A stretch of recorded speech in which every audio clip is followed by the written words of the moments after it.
अस्सलाम वालेकुम, मैं हूं अलीना फारूक शेख। सबसे पहले बात करते हैं पाकिस्तान तहरीक इंसाफ की फैसला कुन एहतजाजी मार्च के बाद की सूरत हाल के ऊपर। शदीद इख्तलाफात और इस्तीफ़ों की ख़बरें इस वक्त आ रही हैं पाकिस्तान तहरीक इंसाफ में से। आधी क़यादत है जो कि बिल्कुल खामोश है, कहाँ है कुछ अता पता नहीं। बाकी जो आधी है वो तनकीद करती है पाकिस्तान तहरीक इंसाफ की जो सियासी हिकमत अमली जिस तरह से अभी तक चलते रहे उसके ऊपर। ऐसे में बुशरा बीबी जो कि इस एहतजाजी मार्च को अब लीड भी कर रही थी और उनका एक बड़ा हमने कलीदी रोल देखा भी सारी की सारी मामले के अंदर, उनकी बहन बड़ी एक तनकीद कर रही हैं और इल्ज़ाम लगा रही हैं। बुशरा बीबी की बहन मरियम वट्टू ने कल मोहम्मद मालिक साहब से बात की, तकरीबन रात 10 बजे बात की उन्होंने, और ये इल्ज़ाम लगाया कि उनका बुशरा बीबी से रब्ता नहीं हो रहा। उन्होंने कहा कि बुशरा बीबी से दिन 11 बजे मुख्तसर सी कुछ बात हुई बड़ी कोशिशों के बाद, और बुशरा बीबी ख़ुद कंफ्यूज थी कि कहाँ पर हैं वो या फिर क्या चल रहा है ये सब। मरियम वट्टू ने शदीद किस्म के तहफ़्फ़ुज़ात का इजहार करते हुए ये भी कहा कि जो क़यादत है पार्टी की उससे भी रब्ता कर रही हैं वो, लेकिन कोई भी उनकी बुशरा बीबी से बात नहीं करवा रहा, कोई रब्ता नहीं हो रहा। वो सीरियसली कंसर्न्ड हैं इस बारे में। अभी बहुत सीरियस इल्ज़ामात हैं, इसके ऊपर भी अपने तज्ज़ियाकारों की हम राय जानेंगे, क्योंकि इस वक्त पार्टी में अगर जैसे कि दावे या अज़्म का इजहार किया कल बल्कि वज़ीर आला खैबर पख्तूनख्वा अली अमीन गंडापुर साहब ने कि तहरीक तो चलती रहेगी, पाकिस्तान तहरीक इंसाफ की एहतजाजी तहरीक तो वैसे ही कायम रहेगी, लेकिन लीडरशिप, पार्टी में इख्तलाफात और फिर जिस तरह से अब इस्तीफ़े भी सामने आ रहे हैं, क्या ऐसे में PTI के अंदरूनी इख्तलाफात और सारी की सारी सूरत हाल में कोई तहरीक आगे चल सकेगी या मुनज़्ज़म तरीके से आगे बढ़ सकेगी? इसके ऊपर ज़रा बात करते हैं और हमें ज्वाइन कर रहे हैं इसके लिए इरशाद भट्टी साहब, मज़हर अब्बास साहब, महमद सरफराज साहिबा, शहजाद इकबाल साहब और उमर चीमा साहब भी हमारे साथ मौजूद हैं। उमर, आप सबसे पहले कहिएगा, क्या राय रखते हैं आप ये जो अब पाकिस्तान तहरीक इंसाफ में बड़े पैमाने पर इख्तलाफ राय और गैर वाज़े चीज़ें सामने आ रही हैं, इसके क्या इम्प्लिकेशंस हो सकते हैं? अलीना, PTI वैसे भी पहले भी इसी तरह चलती है, उनके दरमियान कोई ना कोई इस तरह की इज़्तिराबी कैफियत मौजूद रहती है और मेरा ख्याल है कि यही PTI का अपना एक खासा भी है और इसी से वो दोबारा से एक तहरीक भी पकड़ते हैं। अगर आज का हम देखें तो एक को पता नहीं इसको डिसइंफॉर्मेशन कहा जाए या क्या कहा जाए, कोई काफ़ी लोगों का जिक्र आ रहा है, कोई बुशरा बीबी के हवाले से कोई बातें आ रही होती हैं, उनसे कोई इख्तियार जो है ले लिया गया है, उनको मजीद काम से रोक दिया गया है। हालांकि ये मुझे तो वैसे ही नहीं कि ये कोई कॉमन सेंस के मुताबिक तो ये बात हो ही नहीं सकती। ये जो फैसले करने होते हैं इमरान खान ने करने होते हैं, ये किसी कोर कमेटी ने नहीं करने होते। और इसी तरह उनके कई जो ओहदेदार हैं उनके बारे में इतलात आ रही हैं कि उन्होंने कोई रिज़ाइन दे दिया है। कोई जो पंजाब से हैं उनका तो बनता भी है, यानी कि पंजाब जो है वो इस टाइम टारगेट भी है। जो KP के लोग हैं वो इस पे बड़े खफा हैं कि जो मैंडेट का आपका मसला था हमारा नहीं था, हम आपके लिए निकले हैं और आप जो है बैठ के अंगूर खाते रहे हैं, आप कहीं बाहर निकले नहीं हैं। तो वो तो एक उन पे काफ़ी चीज़ें आ रही हैं। लेकिन ये है कि ओवरऑल जो फ्रस्ट्रेशन है या जो ओवरऑल डिसअपॉइंटमेंट है, जिस तरह मैंने कल भी बात की थी कि इसका ये आपस में ये बंदा तलाश करते हैं ना कि किसको स्केपगोट किसको बनाना है। बेसिकली तो ये इमरान खान का फैसला था ना, अगर यही तहरीक कामयाब हो जाती तो उसमें किसी और को क्रेडिट नहीं जाना था, वो इमरान खान को जाना था जी, कि सब लोग जो है वो उसकी मुखालफत कर रहे थे, लेकिन इमरान खान जो है वो डटे रहे। उन्होंने कहा कि नहीं 24 को निकलना है। लेकिन चूंकि इनमें शऊर इतना ज्यादा आ गया हुआ है कि इमरान खान के बारे में बिल्कुल ब्लाइंड हो जाते हैं, तो आपस में बस चिड़ी छिका खेलते रहते हैं कि किसका कसूर है, किसने क्या गलत किया है। तो ये जो एंड हुआ है ना, ये जो ड्रॉप सीन हुआ है, ये मुतवक्को था, यानी कि ये नहीं मैं आइडिया था कि ये ऑपरेशन की शक्ल में होना है या कैसे होना है। पहले तो तवक्को यही की जा रही थी ना कि इनको इस्लामाबाद में नहीं दाखिल होने देंगे, लेकिन हर सूरत में अंदाजा यही था कि अगर ये कामयाब हो जाते हैं तो फिर तो हुकूमत गई, और अगर हुकूमत रहती है तो फिर PTI गई। तो ये जो सूरत हाल है ये मुतवक्को भी थी। अब इसमें क्या PTI मुकम्मल तौर पे ख़त्म हो जाएगी मैं नहीं समझता था, लेकिन ये है कि ये एक मेल्ट डाउन का प्रोसेस है, कुछ महीने जारी रहेगा। हो सकता है कि ये सर्दियां, इनका जो विंटर है वो बड़ा डिसकंटेंट का हो, उसके बाद से कोई दोबारा उनको इशू मिल जाएगा और वो इशू क्रिएट करने में वो बड़े सेल्फ सफिशिएंट भी हैं। हुकूमत जो है वो भी उनको बहुत सारे मौके फ्राहम करेगी, तो फिर कुछ अरसे के बाद मेरा है कि उनका रिहेबिलिटेशन का प्रोसेस शुरू हो जाएगा। बाकी जो बुशरा बीबी हैं उनका एक कैरियर जो है वो रीडिफाइन हो गया, बल्कि वो ये तय हो गया कि वो जितनी एक वो अपने आप को दानिश्वर समझती थी या जिस अंदाज में वो चलाने की कोशिश कर रही थी, वो पार्टी को टेक ओवर करने की कोशिश कर रही थी, उनके चांसेस जो है ना वो अभी मुझे नजर नहीं आ रहे। बाकी जो लोग हैं, जो क़यादत है, वो जिस शक्ल में भी है, जो भी है, वो सब जो है वही चलाएंगे और बेसिकली वो सारे इमरान खान के प्याम्बर ही हैं। बेसिकली इन शॉर्ट यही है कि इमरान खान जो कहेंगे वो चलाएंगे। उनकी अलबत्ता फ्रस्ट्रेशन अपनी दिन ब दिन बढ़ती जा रही है। उनका ये ख्याल था कि ये एक ऐसा स्टेप आएगा 24 नवंबर में कि जिसमें हम शायद कोई आज़ादी हासिल करने की कोशिश करेंगे, जो कि वो शायद वो कर लेते, यानी कि उनका ये ख्याल था, जो कि अभी नहीं हुआ।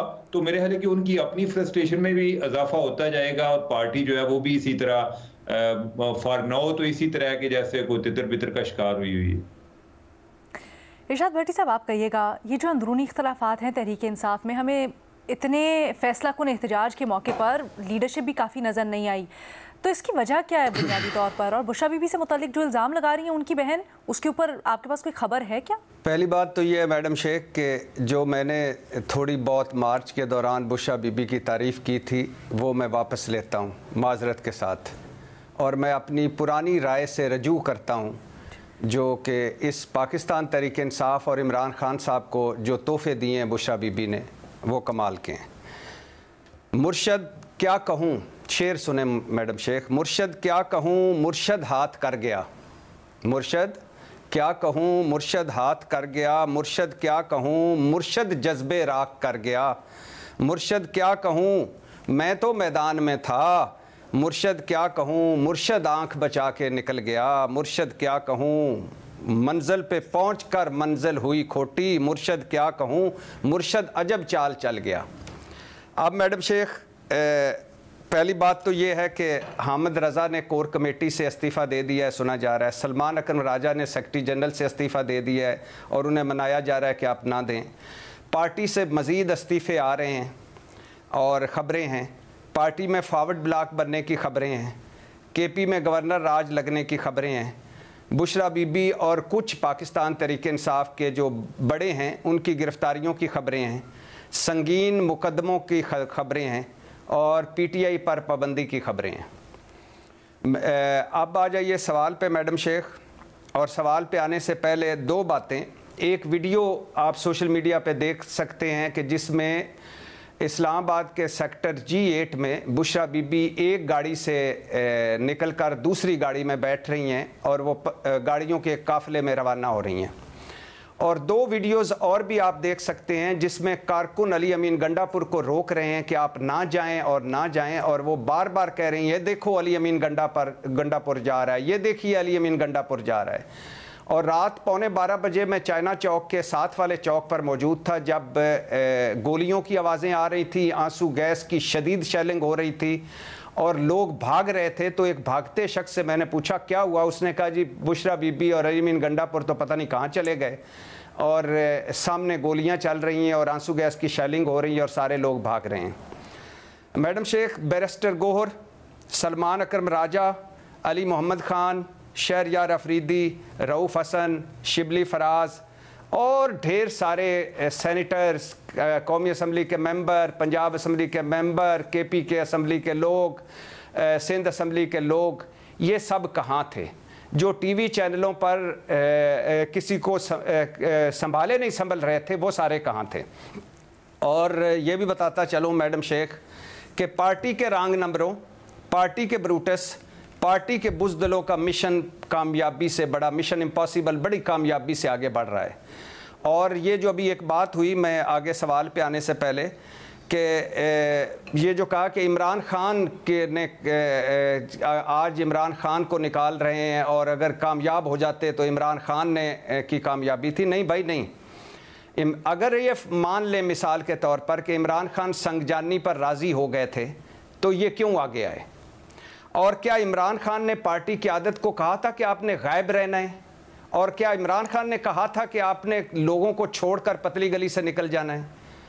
इसमें तो इमरान खान ने तो बैरिस्टर गोहर को आखिरी पैगाम यही भिजवाया था कि जब कुछ नहीं होता तो जाकर बैठो उनके साथ, जो पहुंच गए इस्लामाबाद। अब मैडम शेख, जो आपने कहा कि ये मरियम वट्टू साहबा जो एक कहानी सुना रही हैं, ये इस कहानी में मुझे कोई दम खम नहीं लगता। ये सारा झूठ है या उनकी इग्नोरेंस है या उन तक बुशरा बीबी तक उनकी रसाई नहीं है। अब मेरे सवाल है मैडम शेख। पहला सवाल ये कि कहा जा रहा था कि बुशरा बीबी मार्च में शिरकत नहीं करेंगी, अचानक क्यों शिरकत की? सवाल नंबर 2, जब बैरिस्टर सैफ के मुताबिक इमरान खान संगजानी में मार्च को जलसे में बदलने पर राज़ी हो गए थे, तो बुशरा बीबी ने क्यों इमरान खान का कहा नहीं माना? सवाल नंबर 3, अलीमा खान ने क्यों मानी खेज ट्वीट किया कि कंटेनर्स की लाइटें ऑफ हो गई हैं और हिदायत देने वाले चुप हो गए हैं? सवाल नंबर 4, अली अमीन गंडापुर के हलफ आप अपने सामने रखें, कफन बांधने के सामने सर पे बांधने के रखें, बुशरा बीबी के हलफ रखें, और जब कारकुन डी चौक पर पहुंच गए थे तो ये काफिला सेंटोरस और चाइना चौक के दरमियान क्यों रुका रहा, क्यों डी चौक पर नहीं गया? सवाल नंबर 5, हुकूमत ने, मैडम शेख जब आपके ज़हनों मैं इस्लामाबाद में था और सारी खबरें सुनी जा रही थी, जब ये मार्च 5 काफिलों की सूरत में इस्लामाबाद पहुंच गया था तो पीछे से उन्होंने सख्तियां ज़्यादा कर दी थी।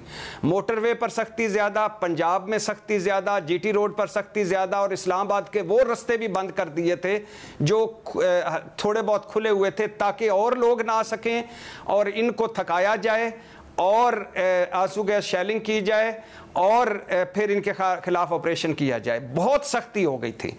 तो जब इतनी सख्ती थी तो बुशरा बीबी और अली अमीन गंडापुर कैसे निकल गए, कैसे मानसहरा पहुंच गए?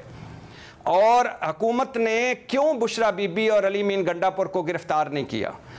और फिर मोहसिन नकवी साहब ने अपनी प्रेस कॉन्फ्रेंस में, उनकी सुन लीजिएगा, कि अली अमीन गंडापुर का जिक्र तक नहीं किया, और अली अमीन गंडापुर ने अपनी पहली तकरीर नुमा प्रेस कॉन्फ्रेंस में मोहसिन नकवी साहब का नाम तक नहीं लिया। और बुशरा बीबी अब कहाँ हैं, क्यों खामोश हैं, इसके पीछे एक वजह है और वो क्या जवाब दें, क्या बात करें? जो अली अमीन गंडापुर की 3 घंटे प्रेस कॉन्फ्रेंस या सामने आना लेट हुआ, वो यही डिस्कस होता रहा कि बुशरा बीबी आएंगी सामने कि नहीं आएंगी, बात करेंगी कि नहीं करेंगी। तो मेरा ख्याल है, मुझे लगता है कि बुशरा बीबी और अली अमीन गंडापुर का मैच फिक्स था और वो बिलाखिर पतली गली से दोनों निकल गए। कारकुन उधर आंसू गैस शेलिंग खा रहे थे, ज़ख्मी हो रहे थे, और ये पतली गली से निकल गए। तो अब ये सारी हवाई बातें हैं, हवाई फायरिंग है, और ये सिर्फ स्किन बचाओ प्रोग्राम है और इसके अलावा इसमें कोई हकीकत नहीं है। सर लेकिन वजह क्या हुई? क्योंकि बुशरा बीबी पहले तो बड़े बयान दे रही थी, उस दिन भी हमने देखा बड़ी मुतहरिक किरदार उन्होंने अदा किया। वजह क्या हुई कि बाद में फेस नहीं किया उन्होंने, ये क्यों डिसाइड किया? मेरा ख्याल है मैडम शेख कि अली अमीन गंडापुर शुरू से ही राब्ते में थे हुकूमत के साथ, और अली अमीन गंडापुर को जब ये ऑपरेशन होने लगा था तो उस वक्त बता दिया गया था, और बुशरा बीबी और अली अमीन गंडापुर ऐन लम्हों में जब ऑपरेशन एक तरफ से शुरू हो रहा था वो दरमियान से निकल गए। और अली अमीन साहब ने बुशरा बीबी को भी ऑन बोर्ड लिया होगा? जी बिल्कुल लिया है। आप अगर बुशरा बीबी को 5% भी जानती हैं तो बुशरा बीबी ऐसी नहीं है कि वो अली अमीन गंडापुर के हिब्से बेजा में रह जाएं, या कम से कम जब हज़ारों कारकुन उनके कंटेनर्स को घेर कर खड़े थे, दीवार दर दीवार बनाकर खड़े थे, अली अमीन गंडापुर उनको सारों से बचा कर और हिब्से बेजा में रख कर ले जा सकते हैं, सवाल ही पैदा नहीं होता। महमल, इसी बात को अगर आगे बढ़ाएं तो आप किस तरह से सूरत हाल डेवलप होते हुए देखती हैं, खासकर पाकिस्तान तहरीक इंसाफ के लिए? देखिए ना, पहली चीज़ तो ये कि ये जो बात हो रही है कि जी हद से बेजा में उनको रखा है, मेरा नहीं ख्याल कि इमरान खान साहब की वाइफ को कोई भी ये कर सकता है डेयर कि वो इस तरीके से कोई हद से बेजा में रखे, क्योंकि at the end of the day Khan साहब जो हैं वो ही पीटीआई हैं और वही मैटर करते हैं, और ये मालूम है सबको कि बुशरा बीबी उनके लिए बहुत अहम है। तो ये तो बिल्कुल एक मजाका खेज किस्म की बात लगती है। और देखिए अलीना, ये वही हैं जो ये इल्ज़ाम लगा रही हैं। आपको याद होगा कि जिस रात अली अमीन गंडापुर साहब और बुशरा बीबी जो हैं जब वो चले गए और ये मीडिया ने जब खबर ब्रेक की, जर्नलिस्ट ने पूरी वेरीफाई करके कि इस वक्त वो कहाँ पे हैं, वो खैबर पख्तूनख्वा दाखिल हो रहे हैं, वो चले गए हैं, जब ये खबरें वो ब्रेक कर रहे थे तो मीडिया पर बार बार ये कहा जा रहा था, सोशल मीडिया पे उनके बारे में, कि मीडिया बिक गया है, मीडिया झूठ बोल रहा है, ऐसा कुछ नहीं हुआ है। हालांकि ये वही मीडिया है लीना, मेन स्ट्रीम मीडिया, जिसने नॉन स्टॉप प्रोटेस्ट को भी कवरेज दी, पीटीआई को भी कवरेज देते और बहुत ज़्यादा प्रॉब्लम्स फेस करने के बावजूद ये सारा कुछ मीडिया करता है। और फिर भी मीडिया के ऊपर ये कोई पीटीआई प्लेबुक है, डजंट मैटर कि आप किस साइड पे हैं लीडरशिप के, ये जो मीडिया के ऊपर इल्ज़ाम लगाना, ये नहीं मानना कि आप गलत बयानी कर रहे हैं, आपकी लीडरशिप जो है या वो कॉम्प्रोमाइज है या वो चली गई है, वर्कर्स को डेडवुड की तरह इस्तेमाल करके वो वहां से निकल गए, ये बात नहीं माननी, बल्कि मीडिया के ऊपर वो सारा ब्लेम डाल दे। तो एक तो ये चीज है। अच्छा, जो आप ओवरऑल तहरीक की बात करिए, मुझे बताएं अलीना कि तहरीक कैसे चल सकती है जब प्रोटेस्ट भी आ रही थी, यानी कि मार्च भी आ रही थी, तो 3 लोग थे जो लीडरशिप में, अगर आप देखें, और बाकी लीडरान को तो हमने वही जो है, कल शहजाद ने भी जिस तरह बात की, कोई गाड़ियों में घूम रहे हैं, कोई समंदर पार कर रहे हैं, कोई जंगलात से निकल रहे हैं, कोई कश्तियों में आ रहे हैं, तो इतना ज्यादा वो जो ये चीजें होती है, तो ऑब्वियसली नजर आ जाता है लोगों को भी कि ये हीले बहाने होते हैं। अगर किसी ने पहुंचना हो तो वो ठीक है, मुश्किलात जरूर हैं, लेकिन किसी ना किसी तरीके से कोई ऐसी आप बात करें ना जो सच भी हो, सच पे मबनी हो। अच्छा, अब पीटीआई की देखें अलीना, 2-3 चीजें हैं जो अहम है, जो पॉइंट आउट करना चाहिए। एक ये कि पीटीआई ये समझती है कि एनार्की और केओस जो है ना, ये सियासत जलाओ घराए की उनको फायदा पहुंचाएगी। अच्छा, अब ये ऐसी जो सियासत होती है ना, ये तभी फायदा पहुंचाती है जब एस्टैब्लिशमेंट आपके साथ हो, और जब या फिर इस किस्म की ट्वीट्स आ रही हो कि जी दोनों साइड काम रहें, और हालांकि एक साइड जो है वो चढ़ाई कर रही होती है और दूसरी साइड कंट्रोल करने की कोशिश कर रही होती है, तो ये तब भी होता है थोड़ा बहुत। अच्छा, फिर जो दूसरी चीज है इनकी पार्टी के अंदर, अगर आप देखें तो इमरान खान साहब और पीटीआई की एक जो पॉलिटिक्स है ना, वो इस चीज पे थ्राइव करती है, इस आइडिया पे कि एक दूसरे की ना लेग पुलिंग हो पार्टी के अंदर, यानी टांगे खींचे। ये हम बहुत ज्यादा स्टोरी सुनते थे जब वो हुकूमत में भी थे, उससे पहले भी, कि पीटीआई के अंदर लीडरशिप की ये चीजें होती थी और उसमें जो है वो खान साहब को कोई उससे मसला नहीं था। अच्छा, अब तीसरी चीज जो अहम है वो ये है कि इस वक्त पीटीआई के अंदर एक जेन्युइन कॉन्फ्लिक्ट है लीडरशिप के दरमियान, और एक साइड उनकी ये कहती है कि ये जो नॉन स्टॉप हम एजिटेशन कर रहे हैं और ये जो कन्फ्रंटेशन का हमने रास्ता अपनाया हुआ है, ये हमें नुकसान पहुंचा रहा है, हमारी सियासत को, हमारी पार्टी को भी नुकसान पहुंचा रहा है। हमें प्रॉपर ऑपोजिशन का किरदार अदा करना चाहिए, ना कि ये कि यही जो हम पे छाप लगती जा रही है केओस और एनार्की की और ये जो सारा कुछ है। लेकिन उसके ऊपर दूसरी तरफ आपको पता है हॉक्स भी बैठे हुए हैं, और फिर at the end of the day हम यहाँ पर हमेशा डिस्कस करते हैं कि एंड वाली पॉलिसी जो होती है, जो फाइनल वर्ड होता है, वो खान साहब का होता है। तो इसलिए जो ये ओवरऑल जब इतनी ज्यादा चीजें हों, जब इतने ज्यादा कॉन्फ्लिक्ट्स हों, जब इतनी ज्यादा कंफ्यूजन हो, और जब स्ट्रैटेजी ही ये हो कि हमने पॉलिटिकल कोई रास्ता नहीं निकालना, तो फिर तहरीक जो है वो चलाना बड़ा मुश्किल हो जाता है। ठीक है जी, एक छोटी सी ब्रेक लेते हैं, उसके बाद वापस आएंगे। मजहर अब्बास साहब और शहजाद इकबाल साहब का तजिया।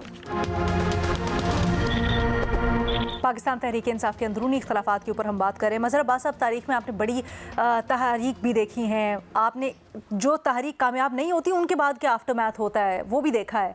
सर, इस वक्त जो पार्टी के साथ चल रहा है, क्या वो एक नॉर्मल बात है या फिर ये बिल्कुल गैर मामूली है? देखिए, सियासत में ऊंच नीच, सियासी तहरीकों में ऊंच नीच आते रहते हैं, लेकिन ये जो बड़ा सीरियस मसला है, आप ये देखें कि अली अमीन गंडापुर का ये सेकंड राउंड था। पहले राउंड में वो कोई 600 के करीब कारकुनों को पर मुकदमात बनवा कर चले गए, उनकी गिरफ्तारी करवा के चले गए। दूसरे जो अभी जो मार्का हुआ, उसके अंदर कोई 2 से 2,500 कारकुन जो है उन पर मुकदमात कायम हुए हैं, कोई 1100-1500 के करीब गिरफ़्तार हुए हैं।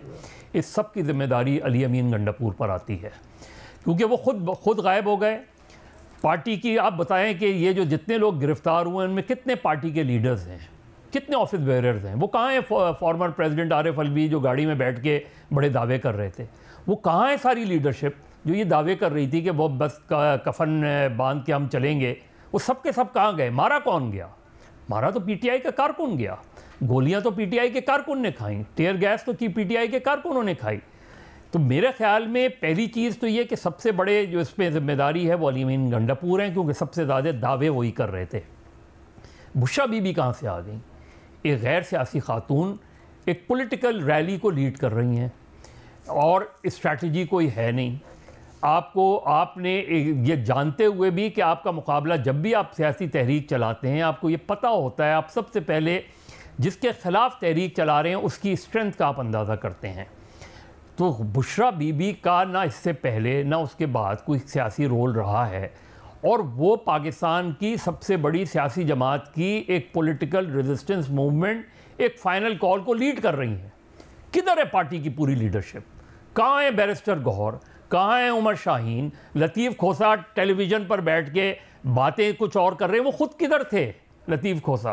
बाकी लोग किधर थे? इनमें से कोई क्यों नहीं गिरफ्तार हुआ? गिरफ्तार सिर्फ कारकुन हुआ, गिरफ्तार सिर्फ लोकल लोग हुए। आखिर इसकी क्या वजह है? तो मेरा ख्याल है तहरीक इंसाफ की पूरी ओवरहॉलिंग की ज़रूरत है। तहरीक इंसाफ को ये आखिर बैरिस्टर गौहर को चेयरमैन बानी ने बनाया था, आखिर क्या मेरिट थे जिसकी बुनियाद पे उनको चेयरमैन बनाया था? क्या मेरिट थे जिसकी बुनियाद पे आपने उनको पावर्स दी थी या दूसरों को पावर्स दी थी? तो मेरा ख्याल है ख़ुद इमरान खान साहब को अपनी पॉलिटिकल स्ट्रैटेजी को सोचना पड़ेगा कि इसका नुकसान कितना हुआ है। पहली चीज़, उनका अपना केस बहुत ज़्यादा कमज़ोर हो गया है, उनकी अपनी रिहाई बहुत ज़्यादा मुश्किल हो गई है। दूसरी चीज़, 2 मरतबा मुसलसल, वैसे तो आप 4 मरतबा, आपने 2 मरतबा ख़ुद इमरान खान साहब जब लीड कर रहे थे, जब भी लॉन्ग मार्च 2 मरतबा नाकाम हुए, अब भी जो सिचुएशन हुई।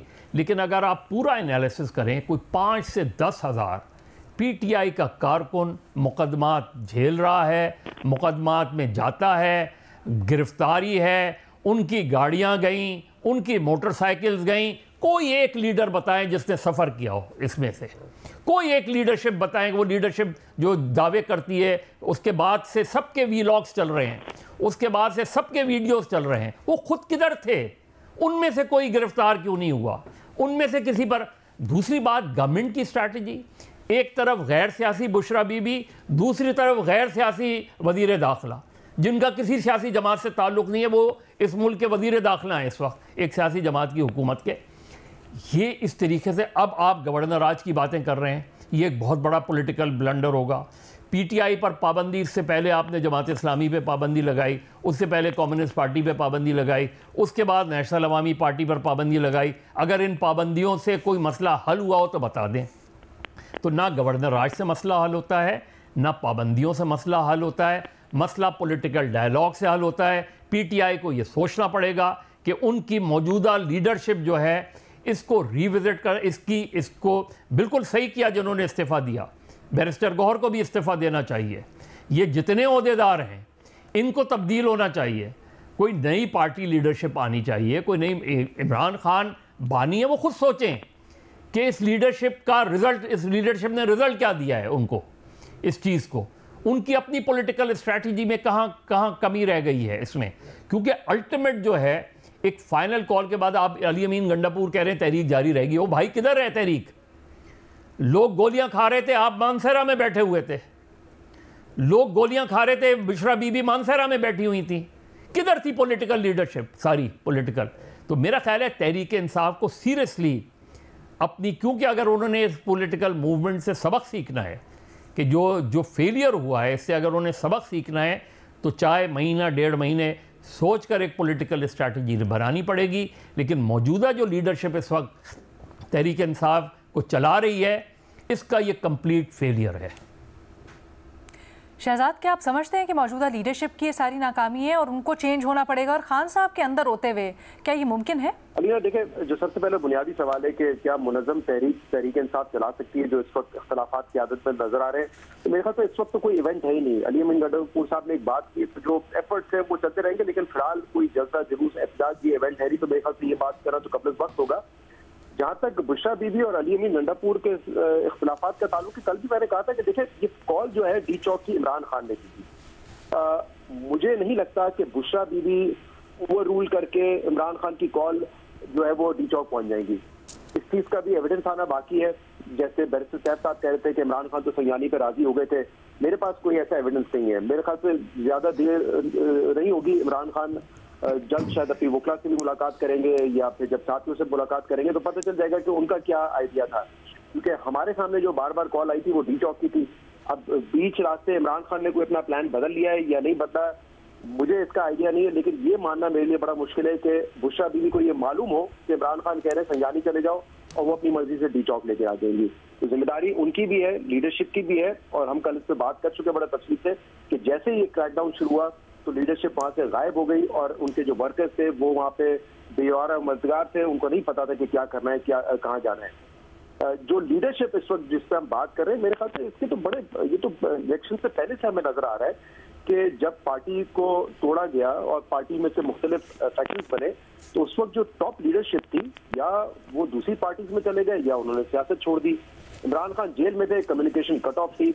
मेरे ख्याल से जो इस वक्त हम आउटकम देख रहे हैं यही आउटकम होना था। इनफैक्ट अब तो ये भी इल्जाम लगते रहते हैं और पीटीआई वाले आपस में इल्जाम लगाते हैं कि कौन ज्यादा कॉम्प्रोमाइज है, कौन इस वक्त एस्टैब्लिशमेंट की गेम खेल रहा है। इस किस्म के इल्जाम लग रहे होते, तो वो ट्रस्ट डेफिसिट तो पार्टी में मौजूद है। लेकिन जैसे भी मजहर साहब ने भी कहा कि, और आपका सवाल है कि नई लीडरशिप, हमें पता है कि सियासी पार्टीज में लीडरशिप कोई 6 महीने में, साल में थोड़ी उभर के आ जाती है, ये सालों साल लग जाते हैं। आज भी आप देखें, जो चेयरमैन के बाद पीपल्स पार्टी की जो लीडरशिप है वो 20-25 साल से बैठे हुए हैं। नून लीग में ख्वाजा आसिफ, एहसन इकबाल, सनाउल्लाह साहब, राना सनाउल्लाह साहब, ये 20-25 साल से सियासत कर रहे हैं। तो हम यहाँ पे अगर ये कहें कि तहरीक इंसाफ एक बटन दबा के नई लीडरशिप आ जाएगी, तो मेरे ख्याल से जो इस वक्त न्यू कमर्स हैं जिनका सियासी एक्सपीरियंस बहुत कम है, उससे भी शायद कम एक्सपीरियंस के लोग आपको मिलेंगे, क्योंकि बाकी तो शायद या पार्टी छोड़ चुके हैं या जेलों में है या सियासत नहीं करना चाहते। तो मेरे ख्याल से वो तो फौरी तौर पर होता हुआ नजर नहीं आ रहा। लेकिन पार्टी में जो इख्तिलाफात इस वक्त हमें नजर आ रहे हैं इस इंसिडेंट के बाद, वो खाली इस नौयत के नहीं है। कॉल थी, किसकी कॉल नहीं थी, क्या स्ट्रैटेजी होनी चाहिए थी। मैं आपको बताऊं, मैंने अभी जिस दिन ये एहतजाज था, कई मेरे जो पीटीआई के लीडर से बात हुई, मजे की बात है, उनसे जब पूछे कि आप धरने में हैं, आप एहतजाज कर रहे हैं, वो कहते थे नहीं, हमें पार्टी ने कोई और रिस्पॉन्सिबिलिटी दी है। यानी इतने सीनियर रहनुमा जो कि आपको टीवी पे नजर आते हैं ये कहते हुए कि एहतजाज होगा, भरपूर एहतजाज होगा और ये फाइनल कॉल है, वापस नहीं आएंगे, उन तमाम से आप बात करें, वो कहते हैं हमारी कोई और रिस्पॉन्सिबिलिटी है। जब सबकी कोई और रिस्पॉन्सिबिलिटी थी तो बेचारे वर्कर ने वहां जाके सिर्फ मार खानी थी। और इस वक्त जो इख्तिलाफात है आप देखें, वो जो डेथ टोल के हवाले से पीटीआई का है, कोई कहता है 8 है, शेर अब्दुल मरवत कहते हैं कि 12 है, लतीफ खोसा साहब क्लोज टू 300 बता रहे हैं, कोई और 250 का फिगर दे रहा है। इस पर भी पार्टी अब तक इत्तेफाक करके कोई डेटा इकट्ठा करके एक नतीजे पर नहीं पहुंच सकी है। मतलब अपनी इंफॉर्मेशन कलेक्ट करें और बताएं कि क्या हुआ है, क्योंकि हो सकता है कुछ लोग इस वक्त मिसिंग हो या पुलिस की हिरासत में हो, पता ना हो, लेकिन कम से कम एक मौक़िफ़ तो आए। यहाँ पे हर लीडर अपना नंबर बता रहा है और इसमें बहुत ज्यादा अलीना जिम्मेदारी हुकूमत की बनती है, रियासत की बनती है। देखिए, अगर हुकूमत ये कहती रहेगी ना नहीं कोई कैजुअल्टी नहीं हुई, 0 कैजुअल्टीज है, जो कि हमें पता है कि गलत बात है, झूठ है, क्योंकि बीबीसी जैसे इदारे ने अब से कुछ देर पहले रिपोर्ट किया है, कल गार्डियन ने रिपोर्ट किया था। तो इसमें हुकूमत, रियासत की जिम्मेदारी है कि जो हुआ है ट्रांसपेरेंट तरीके से अवाम के सामने लेकर आए, ताकि ये जो मिसगाइड किया जा रहा है या जो स्पेकुलेशन की जा रही है जो बड़ी खतरनाक हो सकती है। कोई अगर क्लेम कर रहा है कि 300 डेड बॉडीज अगर होती, वो बहुत ज्यादा होती है, उसको नहीं छुपा सकते आप। लेकिन अगर इस तरह की मिस इन्फॉर्मेशन फैलाई जा रही है वो बहुत खतरनाक होगा। इसीलिए हुकूमत को भी चाहिए कि वो भी सच कहे, मिस इन्फॉर्मेशन ना फैलाए, ट्रांसपेरेंट तरीके से बताए कि क्या एग्जैक्टली हुआ है, ताकि लोगों को ये जो अफवाहों में यकीन करना लोग बंद करें और सच सामने आए लोगों के। हम गार्डियन और बीबीसी का हवाला दे रहे हैं। हमारी जो अपने अयाज अकबर यूसुफ ज़ई हैं नुमाइंदे, उन्होंने भी कल रिपोर्ट किया है कि उनकी इतलात के मुताबिक तकरीबन 4 बॉडीज़ हैं। बहुत सारे और सवालात हैं। मज़हर साहब कुछ कहना चाहते हैं? जी, जो शहजाद बात कर रहे हैं कि लीडरशिप, देखिए अभी भी पीटीआई के अंदर ऐसे लीडर्स हैं जिनका पीटीआई में एक्सपीरियंस 20-20 साल का है, लेकिन वो बैकग्राउंड में चले गए हैं। जो चीज़ जिन्होंने ये लेकर आए, ये बाकी लोग जिनको लेकर आए गए थे, ये रिलेटिवली उस लिहाज से नए हैं। मतलब सलमान राजा साहब का कितना एक्सपीरियंस है पीटीआई के अंदर? बहुत कम एक्सपीरियंस है। उनको आपने पार्टी का सेक्रेटरी जनरल बना दिया, उसमें सियासत में नहीं एक्सपीरियंस। वही मैं कह रहा हूँ कि खुद पीटीआई के अंदर ऐसे लोग हैं, मैं नाम नहीं लेना चाहता, लेकिन पीटीआई में ऐसे लोग हैं जो 20-20 साल से हैं पीटीआई के अंदर, लेकिन उनको आपने ओहदे नहीं दिए। अब वो इमरान खान साहब बेहतर बता सकते हैं, लेकिन कहीं ना कहीं आपको चेंज करना पड़ेगा, इसी के साथ आप नहीं चल सकते। ठीक है जी। एक जुमला अगर मैं जी शहजाद कहा कि मैंने गार्डियन और बीबीसी का नाम क्यों लिया, मैंने इसलिए नहीं मैंने क्यों नहीं कहा, मैं वैसे मैं बता देता हूँ आपको। मैं अच्छा आपने ये पॉइंट रेज किया, क्योंकि यहाँ तो आप कोई एक चैनल एक बात करेगा, वो अगर पीटीआई के खिलाफ जाएगी, वो कहेगी कि नहीं आप बायस है।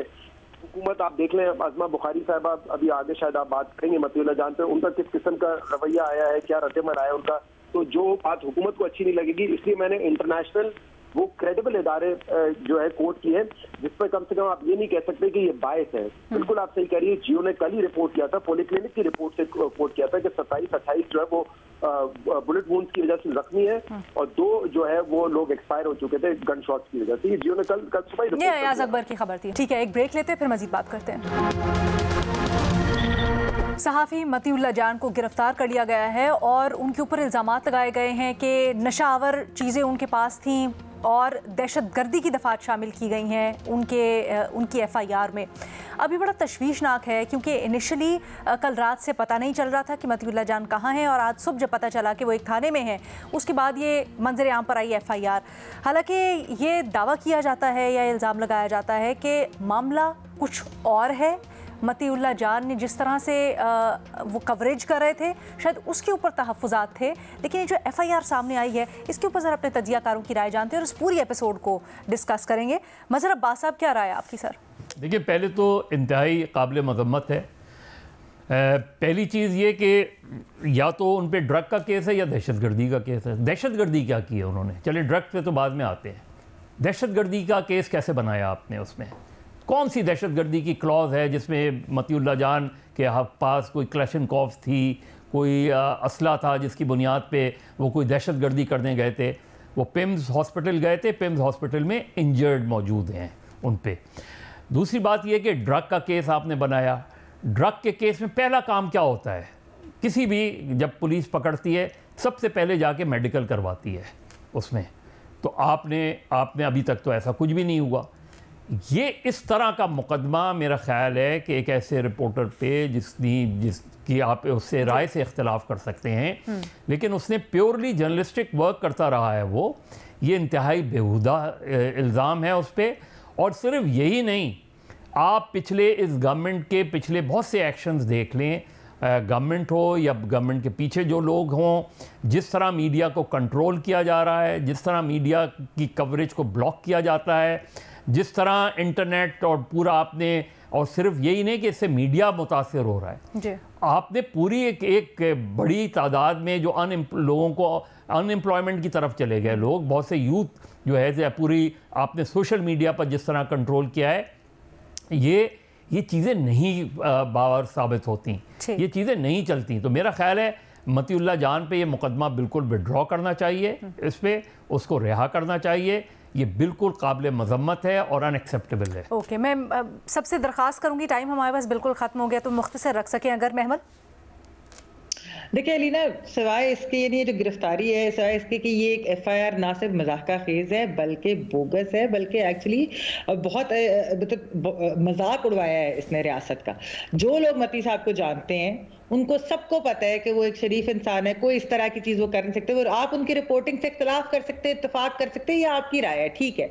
लेकिन इस किस्म के इल्ज़ामात लगाना, इस किस्म के बोगस बात करना और फिर जिस तरीके से उन्हें उठाया गया, बाद में ये डाल दी गई, ये बिल्कुल ही गलत है। देखिए अलीना, पाकिस्तानी जर्नलिज्म, आपको उससे जो है आप इख्तलाफ कर सकते हैं, बहुत सारे जर्नलिस्ट परफेक्ट नहीं है, दुनिया भर में ये प्रॉब्लम होती है, लेकिन एक कंस्ट्रक्टिव डिबेट जर्नलिज्म के ऊपर हम कैसे कर सकते हैं कि जर्नलिज्म के अंदर बेहतरी लाए, क्योंकि हर दफा रियासत जो है वो इस किस्म के काम करती है कि एक इनोसेंट बंदे को उठाकर जिसने वो काम किया भी नहीं और इस किस्म के खौफनाक किस्म की जो है वो चीजें आपके ऊपर FIR दर्ज कर देते, जो वैसे स्टिक तो करेंगी नहीं, ये भी उन्हें पता है, बजाय इसके कि कोई और आपको गुस्सा किसी और चीज के ऊपर और आपने इस तरीके से निकाल दिया। बिल्कुल गलत किया, इसको जितना कंडेम किया जाए वो। ठीक है भट्टी साहब। मैडम शेख, इस्लामाबाद से मतीउल्लाह जान और लाहौर से शाकर अवान को भी पकड़ा गया है और इधर से मतीउल्लाह जान को भी पकड़ा गया है। ये काबिल मुज़म्मत है, शर्मनाक है, अफसोसनाक है। साकिब बशीर बताते हैं कि वो पिम्स की पार्किंग से उनको उठाया गया, और जबकि ये मारगला रोड की कहानी, और वो 11:15 बजे की बात है पिम्स में, और ये 2:15 बजे की बात है कि वो गाड़ी तेज़ आ रही थी और उन्होंने बैरियर पर चढ़ाई और फिर बाहर निकले और फिर पुलिस से असला छीना और एहलकारों पर तान लिया और फिर उन पर काबू पाया। फिर ड्राइविंग सीट के नीचे से 245 ग्राम हीरोइन निकली। राना सनाउल्लाह साहब, आप पर एक झूठा मुकदमा बना था, मतीउल्लाह जान पर भी बना। और मुझे आज शहबाज शरीफ और मरियम नवाज़ के ट्वीट पढ़ रहा था इमरान खान दौर में, जब मतीउल्लाह जान को उठाया गया था, तो क्या वो दुख का इजहार कर रहे थे। आज सारे चुप हैं। तो खुदा के लिए आप इख्तलाफ कर सकते हैं, आप दलील से बात करें, हमें दलील से कन्विंस करें, हम कोई आपके दुश्मन थोड़ी हैं या आप हमारे कोई दुश्मन थोड़ी हैं। तो ये अफसोसनाक है, शर्मनाक है, काबिल मज़म्मत है। चीमा साहब, ये जो मुकदमा डाला गया आइस का, दहशतगर्दी की दफात शामिल की गई हैं, अगर कोई रिपोर्टिंग में मसला था या उससे मुतालिक कोई मिस इन्फॉर्मेशन, डिसइन्फॉर्मेशन थी, तो कोई उससे रेलिवेंट नहीं मुकदमा डाला जा सकता था, just for curiosity sex? Alina, अगर वो इतने काबिल होते तो मेरे ख्याल आपके प्रोग्राम में बैठे होते, अगर वो ये सवाल जान पाते या सोच सकते। मैं खुद हैरान हूँ, यानी कि मैं यही सोचता रहा हूँ कि जिस बंदे ने किया है इसके ज़हनी मुआयने की ज़रूरत है, और इन्होंने जो मती को अंदर किया है ना, असल में उस बंदे को अंदर होना चाहिए जिसका ये आइडिया है। मती को इन इल्जामात की बुनियाद पे उसको गिरफ्तारी का आइडिया, ये उनका भी कोई पर्पस सर्व नहीं कर रहा, सवाए इसके कि मती को हो सकता है कि इन्होंने ये दफात इसलिए डाली हो कि वो कुछ देर उसको वो डिटेन कर सकें, अदरवाइज उनका पर्पस नहीं सर्व कर रहा। इससे मती की इज्जत में इजाफा हुआ है, ये खुद जलील हुए हैं, ये खुद ख्वार हुए हैं। और हमारे एक दोस्त हैं वकार गिलानी, तो आज उनकी बात मुझे बड़ी अच्छी लगी। बात ये हो रही थी कि भाई मती जो है, मती तो सिगरेट भी नहीं पीता, इस पे इन्होंने कोई आइस का डाल दिया है, कोई उसका ताल्लुक ही नहीं है। उसने कहा कि मुझे ये नहीं आइडिया कि मती को नशा करता है या नहीं करता, लेकिन ये जो मुकदमा करने वाले हैं ये कोई ताकत के नशे में किया गया है। तो ये इसमें यही है कि ताकत के नशे में इंसान वैसे ही अंधा हो जाता है। How sad, how sad. Shahzad ji, Alina, बहुत ही फ्रिवलेस केस है, लेकिन मेरे लिए कोई सरप्राइजिंग नहीं है और मेरे ख्याल से हमारे पैनलिस्ट के लिए भी नहीं होना चाहिए। ये पिछले साल 1.5 साल से जो आप देख रहे हैं, ये उसका खुलासा है। ये कोई पहली ऐसी FIR नहीं है जिसपे हम हैरत का इजहार कर रहे हैं। अभी ईमान मजारी के ऊपर भी दहशतगर्दी का पर्चा कर दिया था। अलीमा खान जो वहाँ पे वॉक कर रही थी बीच चौक पे, जब जिस दिन एहतजाज था, उनके ऊपर बारूदी मवाद का केस बना के दहशतगर्दी का पर्चा कर दिया। मतलब इस तरह की तो आपको कई मिसालें मिलेंगी। तो ये जो कुछ पिछले 1-1.5 साल में हो रहा है, ये उसका खुलासा है। और यही शहबाज शरीफ साहब और मरियम नवाज साहिबा जब पहले इमरान खान के दौर में मतीउल्लाह को अगवा किया गया था, तो उस वक्त वो कंडेम कर रहे थे। आज वो खामोश हैं। बल्कि अज़मा बुखारी साहबा का अभी मैं ट्वीट का जिक्र कर रहा था, वो कह रही है आप इनको साथी गिनते हैं। मतलब उस वक्त तो आपकी जो क़यादत थी वो इनके साथ खड़ी हुई थी, आज आपको लगता है कि ये साथी नहीं है, ये झूठी खबरें दे रहे होते हैं।